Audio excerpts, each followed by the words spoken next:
At ito na po yung bagong Facebook page natin. Nakikita nyo naman po dito na wala pa po akong followers. Bagong gawa pa lang po itong Facebook page na ito. Ito po yung unang paraan mga megs kung paano madagdagan ang followers natin. Yung pangalawang paraan mga megs kung paano madagdagan ang followers natin.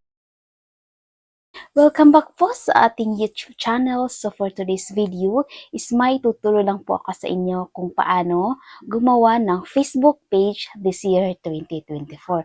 At paano ba tayo magkaroon ng followers kahit bagong gawa pa lamang yung Facebook page natin. Kung interesado pa kayo, let's proceed. Yung first po na ating gagawin is itap nyo lang po itong Facebook or itong Facebook Lite. Depende na po sa inyo. Pero yung gamit ko is Facebook Lite. Next, itap nyo po yung 3 lines sa ibabaw dito sa right side. Tap Pages. Pagkatapos, itap nyo po yung Create Page. At ito na po. Itap nyo po yung Get Started. So dito is ilagay po natin kung anong gustong name ng page natin. So name ng page ko is Joyce Vlog. Pagkatapos, itap pa natin yung next. What category best describe the page you want to create? Depende na po kung anong klaseng page po ang inyong gagawin. So, dito sa ibaba is may popular o popular categories. So, musician band, health or beauty, or grocery store. Dito naman po sa add category, i-click nyo lang po yung plus sign sa may gilid. At ito yung lumabas. Mayroon ditong age resource center, digital creator, personal blog, product or service, musician band, women's clothing store, e-commerce website, men's clothing store, baby and children's clothing store, not a business. Pumili lang po kayo dito kung anong klaseng content po ang inyong gagawin.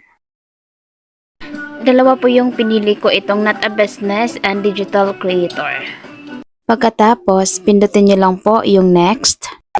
Dito naman po is may nakasulat na do you want to add an address. So dito naman po sa address is ilagay nyo po ang inyong address. Dito naman sa choose city, pindutin nyo lang po yung arrow sa may gilid. Piliin nyo po yung city nyo po dito.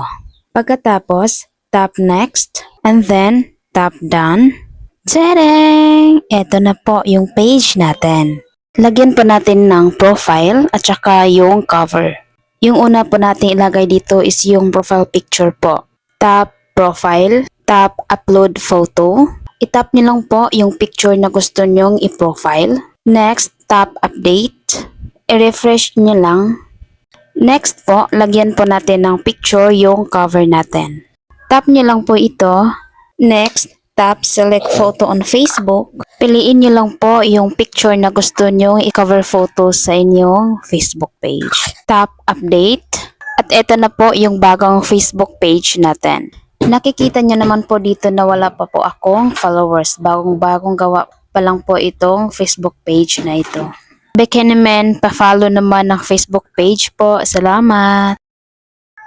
Ito po yung unang paraan mga megs kung paano madagdagan ang followers natin. Yung first po, itap nyo lang po yung 3 dots dito sa may right side. Para magkaroon po tayo ng followers dito sa ating Facebook page, itap nyo po yung invite friends.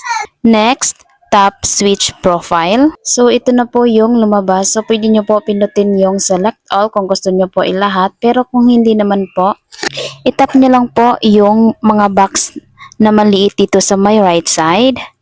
Select nilang po kung sino yung gusto nyo i-invite para mag-follow sa inyong page.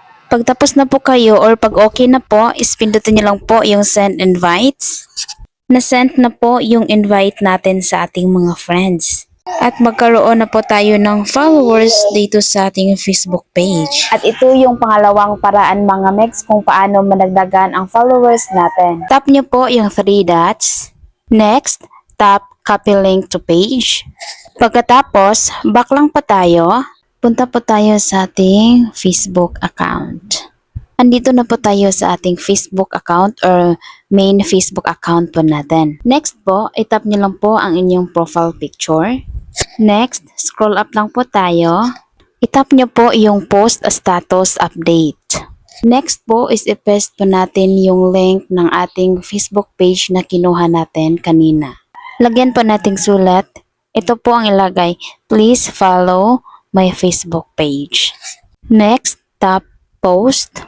Next, scroll up. At eto na po, na-post na po natin yung Facebook page natin sa ating main account. I-refresh ko lang po yung page ko. Tadang! Mayroon na po akong 6 followers. Do not forget to click the subscribe button and hit the bell icon. Bye-bye!